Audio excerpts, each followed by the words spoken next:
Pocket knives are very compact and they have a lot of functions, but the one thing they don't usually have in them are pliers.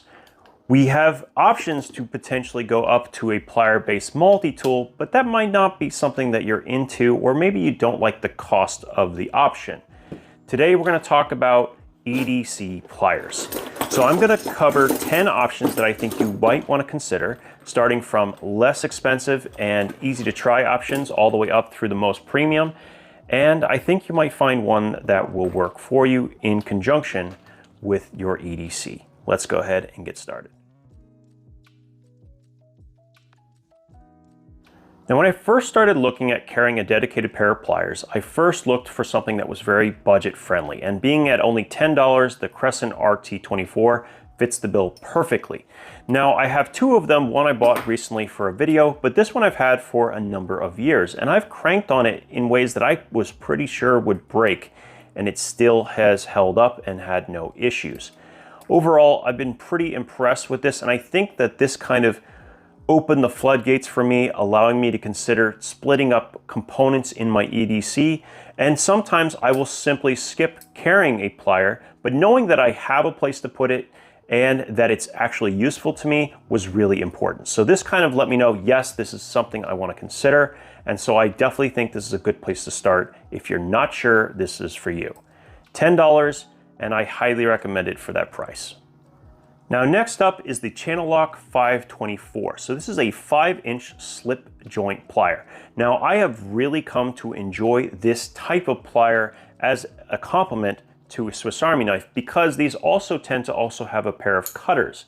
Now, I don't use them often, but the fact that it has it is really good, and something that a standard multi-tool can't do, or most of them, is open up a little wider to grab larger nuts. This is actually going to give you more purchase than a needle nose based multi-tool, and you can really see the difference. This is where things really become apparent that you can gain an advantage by splitting up the multi-tool into two parts. And actually, believe it or not, this component together is still lighter than even the Leatherman Charge G10. So very, very impressive and made in the United States. So I definitely recommend this one as far as a slip joint option, and budget friendly as well, coming in, I believe, under $30. Links for everything will be down in the description. Now, along this journey, I really did try to find something that would straight up replace the plier on a plier-based multi-tool. And I settled on a couple of different options. One of them is this. This is the Knipex 03140. It is made in Germany. And this one in particular is a very budget-friendly option. It has a much larger set of cutters that will actually do a better job than any of the past cutters you'll find in most multi-tools. It is a forged plier head. It has very, very sharp teeth and a good gripping surface. And this particular one will actually work and allow you to twist things a little bit better with less risk of actually breaking a plier. So there is some big advantage to having something like this. The downside being that you have a lot of space you have to dedicate in your pocket or in an EDC organizer.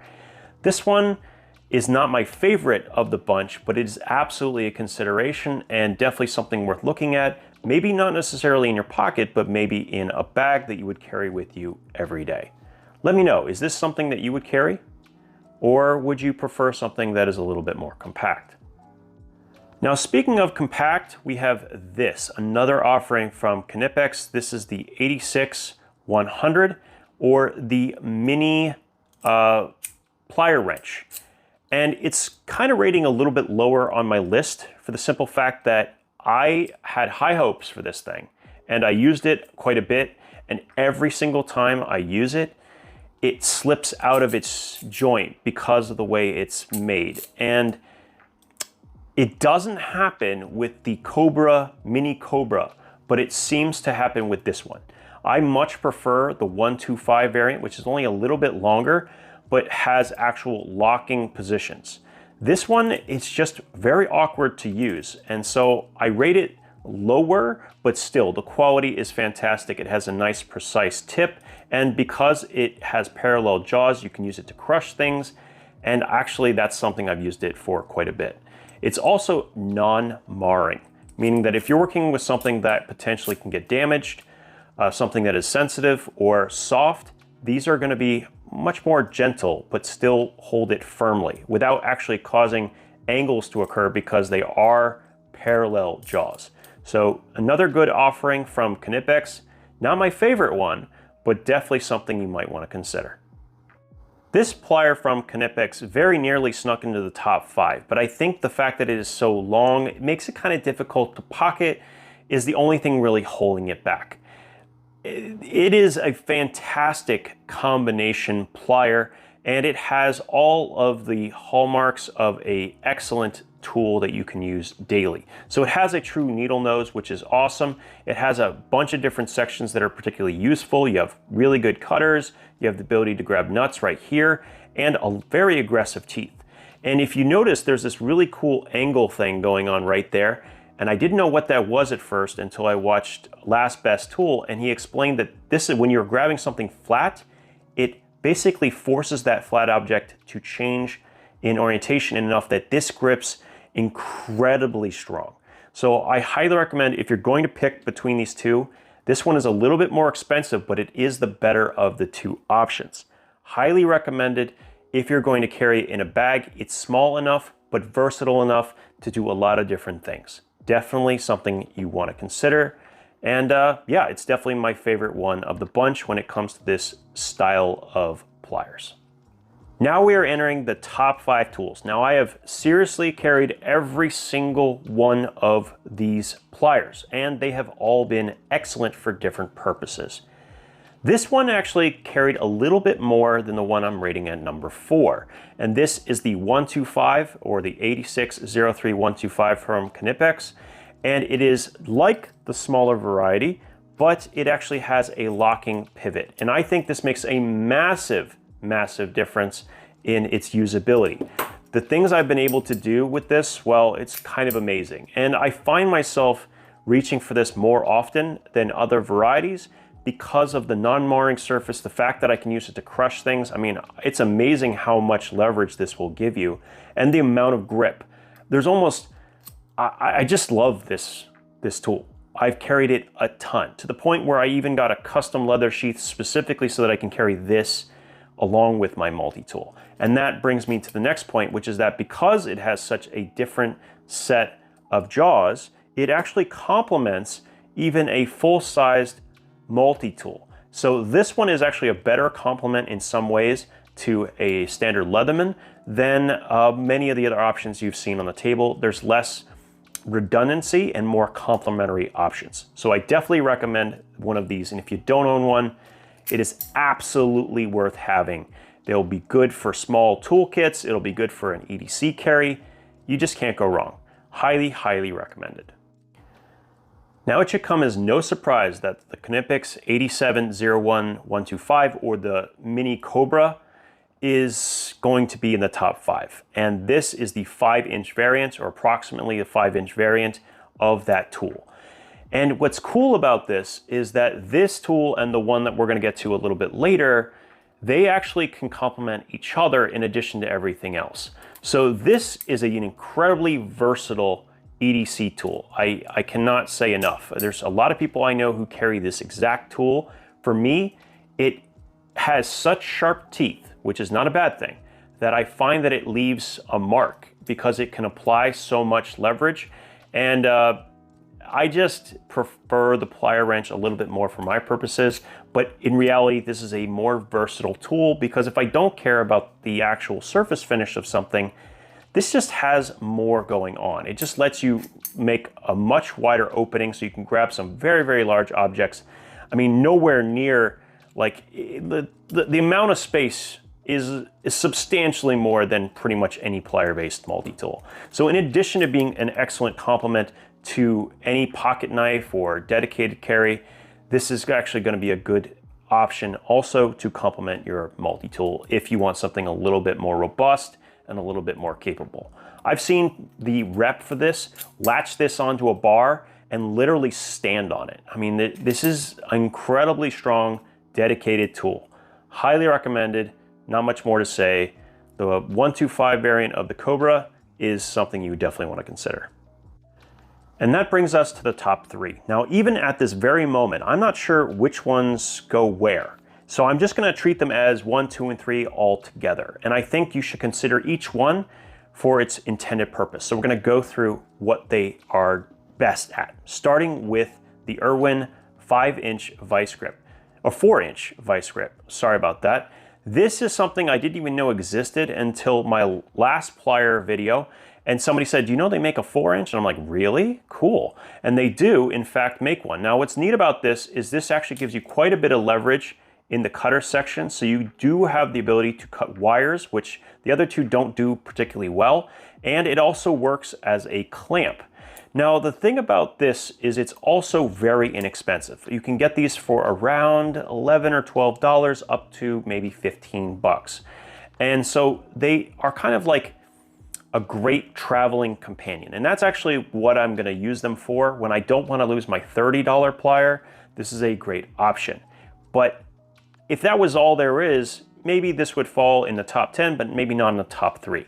It's with one modification though, that things get quite interesting.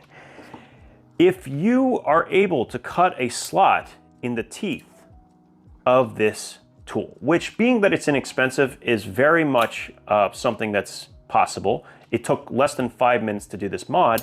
All of a sudden, this thing becomes infinitely more useful. You can put a Sawzall reciprocating saw blade in here, which yes, it will open and lock on. You can use it with a T-shank saw. You can use it with a scalpel blade. You can use it with a standard utility knife blade. This thing becomes basically a holder for a variety of different things, even bits. Like you can take a standard hex bit, and none of these other ones or any of the ones I've shown will actually hold on hard enough that if you were to twist it, you're not going to briefly open. Having a locking plier has a huge advantage, and with these small little changes, it can become incredible. So I highly recommend picking up one of these, and it's another one of those budget options that you can start with and really consider. So I highly, highly recommend one of these if you're considering it, or even in addition to the other two that we're gonna talk about. Okay, now I have carried both of these a lot. And sometimes for no reason, I carry them in addition to a plier-based multi-tool. I don't know why, I just like them. They're just really awesome. And they're very, very compact. So we'll start with the newest one, the most recent one that I've acquired, and that is this from Snap-on. So this is their 4 or 5, I always remember which, I think it's a 4-inch slip joint plier. Now what I like about this tool is that it actually has many more teeth than a lot of the other slip joint pliers. This has a really, really good grip. And then on top of it, it has this crosshatch pattern up here, which makes it incredibly precise and it holds things incredibly well. And then also, as sort of an added bonus, it does have a pair of cutters. They're just not particularly good. I don't know why the shape is the way it is. It could be much, much better for cutting if they just made that shape a little bit more rounded so it captures the wire. But as it sits, it's really good for hard wire. It's not that great for soft wire, but it is one of the few that you can definitely have with a wire cutter. Now, if you're holding it and putting it in your pocket like this, you can see it's kind of bulky. The nice thing is though, if you lock it in the other section, it actually slims out the profile quite a bit. And that's exactly how I carry it. These also have really, really comfortable handles. Highly recommended. It is, however, probably the most expensive one on the table, but if you buy it through their website, they have basically an unconditional warranty as long as you don't mess around with it and you always are able to return it. So it's not going to cover theft, but it will certainly cover anything that comes with breaking the tool. So highly recommend trying one of these if you're just trying to, get a bunch of different varieties. This is one that I don't think is matchable. And as good as the Crescent actually is, I think this one is much, much better. You see it has a much more precise tip and it does make a huge difference. If you wanted, you could theoretically grind down the head on this to make it a bit closer to this one, but I don't know. I just think that this just offers so much and the handle is a little bit more comfortable. Highly, highly recommended. Now the last one I think could absolutely be argued as being the best of the bunch. Really could be. So this is the 100 series Cobra from Knipex. Now, it doesn't come with this pattern, okay? This is an aftermarket add-on. It was a laser pattern etched by EDC Outlaw, and I was lucky enough to get one back when he was doing these varieties. You can see right there, EDC Outlaw. I've carried this a ton, and this is one of the smallest ones on the list, and I've actually carried it in wallets that I have, and some of my wallets actually have an imprint of this tool because I carried it so much. The thing about this tool, let me bring back in the original Cobra, the 125, you can see how different the plier head actually is. Not only is it coming to more of a point, it's also a lot narrower, and I found that that's very, very different and also very much appreciated.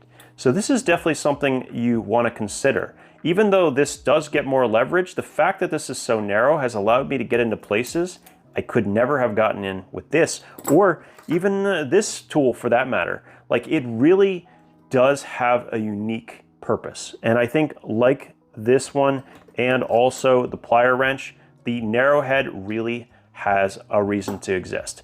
So I can't say enough. I mean, this thing has done so much work. It really punches above its weight class. It's made of, once again, forged steel, and it is super, super tough and durable. So I highly recommend any of the ones you've seen, and you're definitely gonna wanna check out at least this one. And it's by far, well, yeah, I would say it's #1 of the list for sure. Now, in addition to the 10 that I showed, there was some that didn't quite make the list, and I have a whole bunch of them in my collection at this point. If you'd like to see what those are and where you can find them, I have a link to the shopping list down below in the description, and over time I'll also be updating that list with additional pliers as I discover them. So you can always check that no matter what time that you're watching this video. I hope you enjoyed. Now, this video is actually part of a series of videos where we cover different categories of EDC gear, and if you want to see the others, there's a playlist right over here. As always, thank you for your time, and we'll talk again soon.